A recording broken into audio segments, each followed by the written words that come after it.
জানোয়ারের মতো আল্লাহ কয় জানে না, জানোয়ারের কিছু বুঝ আছে এই মানুষটার তাও নাই, ঠিক কিনা? আপনি দুপুরবেলা মনোযোগের কথা শুনতে হবে।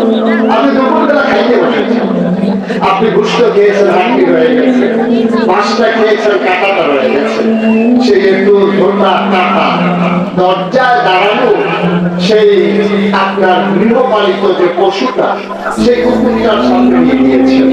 এই কুকুরটা দুপুরবেলা আপনার একটু ঝোটা কাঁটা সেই কুকুরকে আপনি কোনোদিন একটা গুস্তের টুকরা দেন না, আপনি কোনোদিন একটা মাছের ভাজা টুকরা দেন না, আপনি কুরবানি ঈদের সময় কুকুরটার একটা গুস্তের টুকরা দিয়ে শুধুই গুস্ত এইরকম একটা টুকরা আপনি কুকুরকে দেন না। কুকুরকে কি দিছে? কুকুরকে দিছে রড, রেশা, হাড্ডি, সেইগুলা সাবাইয়া কোনো কিছুই করা যাবে না, সেইগুলা তরকারিতে কোনো কাজে লাগবে না, মানুষ খাইতে পারবে না। সেই রড, তারপরে যেইগুলা মানুষের খাওয়ার উপযুক্ত না, এইগুলো কুত্তারে দিয়া দেয়। কুকুর তো আনন্দে সাবাইতে আছে, ঘন্টা দিয়ে সাবাইয়া সে শুধু সেই তারাটা তাড়াতাড়ি দিয়ে গেছে, রডটা তো হয়েছে যেন সাবাইয়াও শেষ করা যায় না। এরকম রক রসাগুলো আপনি কুকুরকে দিচ্ছেন, কোনোদিন একটা গুষ্টের টুকরা আপনি দেন না। সেই কুকুরটা একটু জোড়া টাকা খাইছে, কোন দুপুরে আপনি খাবার দিচ্ছেন, আপনি কুকুরের কথা ভুলে গেছেন, আপনি মনেও নাই। অথচ মাঝ রাতে আপনার যখন ওয়াশরুমে যাওয়া দরকার, আপনি দরজা খুলে বের হয়েছেন, আপনার অ্যাটাচড বাথরুম নাই, আপনি গরিব মানুষ, বাড়ির আঁকিরায়, বাড়ির ঘাড়ায় আপনার টয়লেট, আপনি দরজা খুলে বদনা নিয়ে হাতে নিয়ে যখন বের হয়েছেন, আপনি তাকাইয়া দেখে নিকৃষ্ট কুকুরটা আপনার ঘরের দরজায় বসে আছে। দরজা খোলার সঙ্গে আপনার পাশে সে কুকুর করে গা এসে দাঁড়ায়। আপনি যদি কুকুরটার মনের আনন্দে প্রশ্ন করেছেন, হ্যাঁ সব ঘুমিয়ে পড়েছে, পাখিগুলো আপন নিয়ে, গরুগুলো গোয়াল করে, শিশুরা মায়ের মধ্যে মুখ রেখে ঘুমায়, প্রিয়তম স্বামী প্রিয়তম স্ত্রীকে নিয়ে ঘুমায়, তোমার ঘুম নাই। কুকুরকে আপনি জিজ্ঞেস করেছেন, কুকুরটা কুকুর করে আপনাকে জবাব দিচ্ছে, আপনি বুঝেন না। কুকুর কি বলছে জানেন?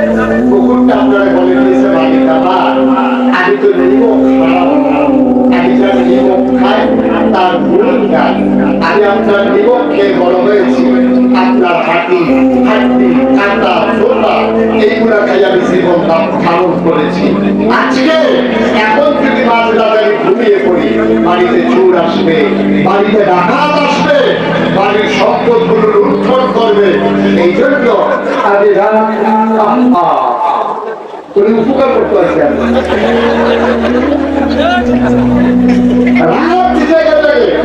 আমি এই ঘরটাকে পাহারা দিতেছি যেন চুল কাটা আপনার শত্রু যেন আপনার অনিষ্ট করতে না পারে। খেয়াল করেন, নিকৃষ্ট কুকুর জানোয়ার যেটা কুত্তা কুত্তা করে দৌড়াবে, এই কুকুরকে জীবনে আদর করে কেউ কিছু খাইতে দেন না। সেই কুকুরটা একটু ছোটা কাটা খাইয়া আপনি মালিককে ভুলে নাই, রাত জেগে জেগে কুকুরটা আপনার ঘরটা পাহারা দিতেছে। তো আলাদা বলবেন না?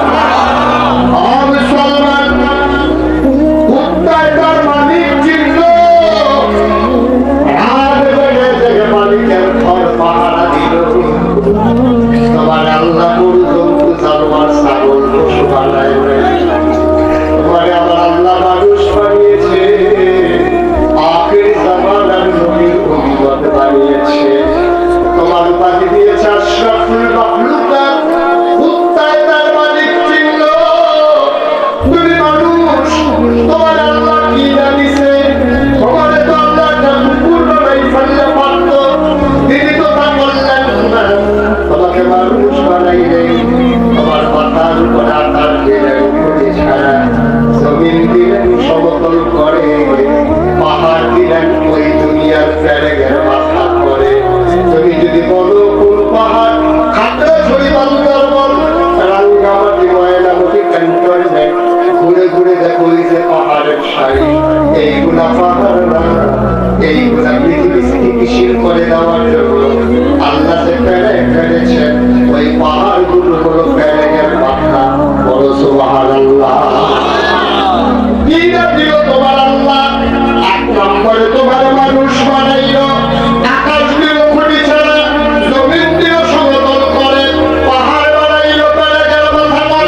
গাছের মাথায় গাছের ভিতরে শরবত, আখের ভিতরে রস, সব তোমার আল্লাহ দিল, তোমার মানুষ বানাইল, তোমার নিরাপদ আশ্রয়ের জন্য ঘর বানাই দিল, তোমার কামাই রোজগারের জন্য সন্তান বিদেশ পাঠাইল, সেই বিদেশি সন্তান তোমার জন্য আরামের কম্বল পাঠাইল। আযান পড়ে গেল, মসজিদের মিনার থেকে মুয়াজ্জিন ডেকে বলে হাইয়া আলাস সালাহ, হাইয়া আলাল ফালাহ, আসসালাতু খায়রুম মিনান নাওম। তোমার এমন করে ডাকলো, তুমি কম্বল মুড়ি দিয়া ঘুমাইলা, কোথায় রাত জেগে জেগে তার মালিকের ঘর পাহারা দেয়। আর তোমাকে আল্লাহ বলে দিলেন ঘুমাও, রাত থেকে ঘুমাও, আরামের ঘুমে ঘুমাও, ফজরের আযান শুনলে জেগে উঠো। তুমি তাও আল্লাহ না, তুমি ঘুম থেকে জাগতে আল্লাহ না, রাত থেকে ঘুমাইলা। আল্লাহ বললাই কাল আনআম, ওরা চতুষ্পদ জানোয়ারের মতো। আল্লাহ পায় জাপাল বাবাল, এটা জানোয়ারের চাইতে আরো নিকৃষ্ট।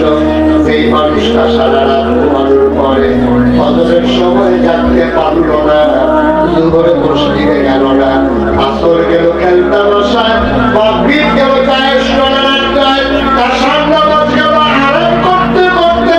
আল্লাহ কৌলাইকে গেল ওরা চতুষ্পদ জানোয়ারের মতো। আল্লাহ পায় আবার ঘুমাবে, এটা জানোয়ারের চাইতে আরো নিকৃষ্ট, ঠিক কিনা? তুমি তোমার মালিক চিনলা না, কুত্তা তোমার মালিক চিনল, নিকৃষ্ট জানোয়ার তোমার মালিক চিনল, তুমি তোমার মালিক চিনলা না। মুসলমান নাম মুসলমান হওয়া একেবারে স্বাভাবিক, কিন্তু ঘোষণা দিয়ে দেওয়া ইন্নানি মিনাল মুসলিমিন, আমি মুসলমানের মাঝ থেকে একজন। ওয়ান্তিতি নয়, ওয়ান্তিতি দিয়া শুধু নামে নয়, বৈশিষ্ট্য দিয়া সুকুমার বৃত্তির আলোর মাধ্যমে, পশু প্রবৃত্তি দমনের মাধ্যমে আজকে বাংলাদেশ শুধু নয়, পুরো বিশ্বের বুকে মানুষের মতো মানুষের বড় অভাব। আজকে তাহজিরুল উম্মাহ ফাউন্ডেশনে আজকের এই মাহফিল থেকে 1 নম্বরে স্বীকৃত নিতে হবে, আমরা মানুষের মতো মানুষ হতে চাই, ঠিক কিনা? আমরা মানুষের মতো মানুষ হতে চাই। হাজার বছর আগে মানুষ বানানোর জন্য নবী এসে যেমন ওই দারুল আরকাম মাদ্রাসা নাম দিয়া একদল সোনার মানুষ তৈরি করে দিয়েছিলেন কুমিল্লার উপকণ্ঠে।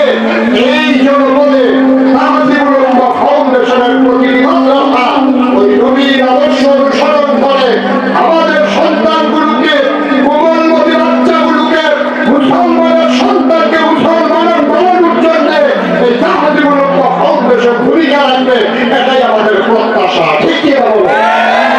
এটাই আমাদের নিজেদের চাওয়া, যে লক্ষ্য নিয়ে তাহজিবুল উম্মাহ ফাউন্ডেশন প্রতিষ্ঠা হয়েছে, যে লক্ষ্য নিয়ে হিফজুল কোরআন মাদ্রাসা প্রতিষ্ঠা হয়েছে, যে লক্ষ্য নিয়ে দাখিল মাদ্রাসা তার কার্যক্রম চালিয়ে যাচ্ছে, একটাই লক্ষ্য, মানুষ বানানো। যদি পাঠানোর একটাই দায়িত্ব, মানুষকে মানুষ বানানো। ওই তোমার খুতবা একটাই কাজ, মানুষকে মানুষ বানানো। আজকের এই মাহফিল একটাই লক্ষ্য, মানুষকে মানুষ বানানো। ভক্ত, মাদ্রাসা, ইন্টারনেট প্রতিষ্ঠা, যা কিছু দেখো, ইসলামী সাহিত্য, এই কোরআন, এই সুন্নাহ, সব কিছু একটাই লক্ষ্য, মানুষকে পশু হতে মানুষ বানানো, ঠিক কিনা? হচ্ছে ৫৫টা বছর হলো আমাদের বাংলাদেশ স্বাধীন হয়েছে। ৭১ থেকে ২০২৪, ৫৩টা বছর এই বাংলাদেশ স্বাধীন হলো, কিন্তু আজও শতকরা ৯২ জন মুসলমানের সাথে কি দেখি? গত ৫ বছর আগে আপনাদের নিশ্চিত মনে থাকার কথা, ঢাকা ইউনিভার্সিটির এক প্রফেসর, এটা কিন্তু সাইন্টিফিক্যালি কথা, ঢাকা ইউনিভার্সিটির প্রফেসর মানে রিক্সা চালায়। আপনি মনে করেন রিক্সা লেখা, হ্যাঁ অনেক লেখাপড়া করিয়ে ঢাকা ইউনিভার্সিটির প্রফেসর হচ্ছে, ঢাকা ইউনিভার্সিটি চাইতেছে চান্স পাওয়া, এটাই তো বিরাট ব্যাপার। তারপরে সে ঢাকা ইউনিভার্সিটির প্রফেসর, বিরাট বড় বুদ্ধিজীবী। এখন সেই লোক কি করছে আপনাদের মনে আছে কিনা জানি না, এটা নিয়ে শুরু করেছিল তখন। সেই লোকে বলতেছে সেমিনারে, যারা পর্দা করে, এটা আজকে আমাদের মেয়েরা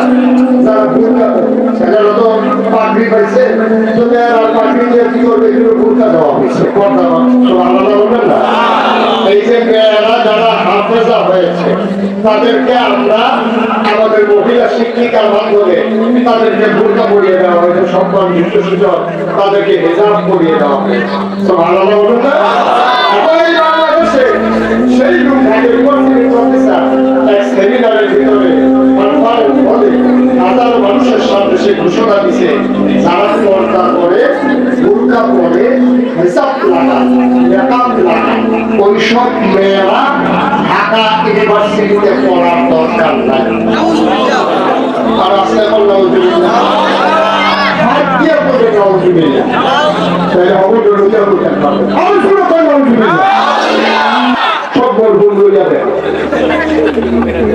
শরীর আনা দিয়ে আওয়াজ করে নাউজুবিল্লাহ। এই যে লোকটা সে কিন্তু মুসলমানের সন্তান, সে কিন্তু তার আব্বা মুসলমান, তার মাও মুসলমান, সেও ইসলামের অনুসারী, কিন্তু সে কি কথাটা বলবো, যারা বোরকা পরে পর্দা করে হেজাব লাগায় লেখাপ লাগায় তারা ঢাকা ইউনিভার্সিটিতে পড়ার দরকার নাই। এটা কি আপনারা মানেন? এটার সাথে কি আপনারা একমত? এদের বলা পাওয়া ভালো কিনা বিশিষ্ট আলেমী ধরনের মেয়ে করে করে ঢাকা ইউনিভার্সিটিতে চান্স পাই, তোমাদের পর্দায় বড় করছে, হাই স্কুলে পড়েছে পর্দায়, বড় পড়েছে পর্দায়, এখন ওনার মেয়ে ঢাকা ইউনিভার্সিটিতে চান্স পাইছে, তাহলে ওনার মেয়ে পর্দা পড়ে কেন? এই দোষে তিনি ওনার মেয়েকে ঢাকা ইউনিভার্সিটিতে পড়াইতে পারবেন। এটা তো ঠিকই আছে নাকি? ঠিক আছে না? এটা আপনারা একমত যে হ্যাঁ পর্দা করে আরো বেশি দিন তো তাই একটা মহিলা মানুষ সেখানে ভর্তি দিব, তাই ঢাকা ইউনিভার্সিটিতে কি কাজ? তাই পর্দা করে যখন একটা মহিলা মাদ্রাসায় পড়বো তাই ঢাকা ইউনিভার্সিটিতে পড়ার দরকার নাই। এটা আমরা একমত নাকি? এটা ঢাকা ইউনিভার্সিটি মুসলমানের সম্পত্তিতে মুসলমানের জমিনের উপরে প্রতিষ্ঠা হয়েছে। এই ঢাকা ইউনিভার্সিটির কর্মচারী থেকে শুরু করে ভিসি পর্যন্ত তাদের বেতন হয় আপনার আমার রাষ্ট্রের টাকায়। ঠিক আছে? আমার রিক্সা শ্রমিক খেটে খাওয়া জনতা যার যতটুকু আয়, ওরা যখন নিত্য প্রয়োজনীয় পণ্যগুলো ক্রয় করে এই 15% যে ভ্যাট চলে যায় সরকারের খাতায়, সেই টাকা দিয়া ঢাকা ইউনিভার্সিটির প্রফেসরের বেতন হয়। সেই প্রফেসর শতকরা 92 জন লোক মুসলমানের দেশে, যেই দেশে হকানি আমির ভাষায় কাজ বলা বলা ব্যক্তির বদলে লুঙ্গি পরা শিখিয়েছে, হরের জায়গায় কলমা করতে শিখিয়েছে, সেই দেশে আজকে বাংলাদেশের মতো জায়গায় যেই দেশ মসজিদের দেশ, যেই দেশ ভক্তদের দেশ, মাদ্রাসার দেশ, যেই দেশ টুপিওয়ালার দেশ, সেই মুসলমানের দেশে যারা ওই ইসলামের হসপিটাল পর্দার বিরুদ্ধে কথা বলবো, আমি সেদিন প্রশ্ন করে বলে দিয়েছিলাম এই বাংলাদেশে ঢাকা রাজধানীতে শীততাপ নিয়ন্ত্রিত কক্ষে বসে পুলিশ পাহারায় ইসলামের বিরোধিতা করা সহজ। বাংলা কুমিল্লার জমিনে এসে বলো বিখারি জন্মাইয়া ঢাকা পাওয়া যাবে না।